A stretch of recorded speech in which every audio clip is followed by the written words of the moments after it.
ሰላም ጤና ይስጥልኝ። ዛሬ እስቲ ትራንስፎርመር እንዴት ፕራይመሪ እና ሰከንዳሪ እንዴት ቼክ እንደምናደርግ አብረን ነይ። ላይክ ሰብስክራይብ አድርጉ። እነዚህ እንደምታዩቸው እነዚህ ትራንስፎርመሮች እንዴት ፕራይመሪ እና ሰከንዳሪ እንለያለን የሚለውን አብረን ነይ። ሶስት አይነት የመለኪያ ዘዴ አለ። ሶስቱንም እናያለን። የመጀመሪያው ኦምስ ላይ እናደርግና ኔጌቲቭን በኔጌቲቭ ፖዚቲቭን በፖዚቲቭ እንደምትመለከቱኝ ቁጥር ይሰጠናል 280። የመጀመሪያው ዋይንዲንግ ጥቅልሉ ትልቅ መሆን አለበት። ሰከንዳሪው ደግሞ ትንሽ መሆን አለበት የግዴታ ማለት ነው። አንደኛ የዋይንዲንግ ጥቅልሉን በኦምስ ትልቅና ትንሽ እንደሆነ ማረጋገጥ እንችላለን።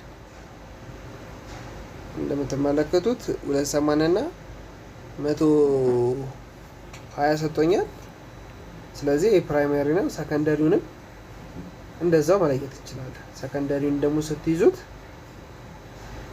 በሚያወጣው ልክ ይሰጣችኋል ማለት ነው። የሚያወጣው 12 ከሆነ እንደምትመለከቱት 11 አካባቢ ይሰጣል፣ 12 አካባቢ ይሰጣል። ሁለተኛው መንገድ ደግሞ ኮንቲኒቲ እናደርግና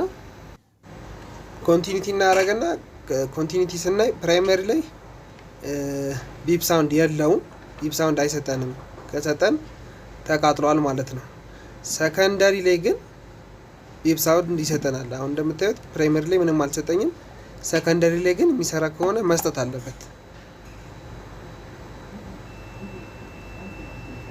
እንደምታዩት ሰጥቶኛል ከቁጥር ጋር። ስለዚህ ይሄ ትራንስፎርመር ይሰራል ማለት ነው። ሁለተኛው ወይ ነው። አሁን ደግሞ ሶስተኛው ወይ እንይ። ሶስተኛው ወይ ቮልት መለካት ነው። ፕራይመሪ እና ሰከንዳሪውን በእንደዛ መልኩ ካወቅን ወይ ደግሞ ፕራይመሪ ላይ አሁን 3 ላይሆን ይችላል፣ 2 ፊት ለፊት ላይ እንደነበረው አይነት 2 ብቻ ሊሆን ይችላል።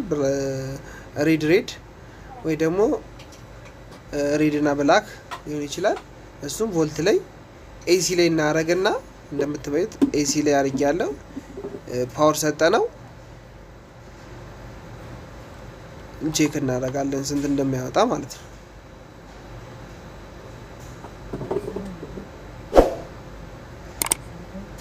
ያው ኤሲ ላይ 11 ቮልቴጅ እየሰጠኝ ነው።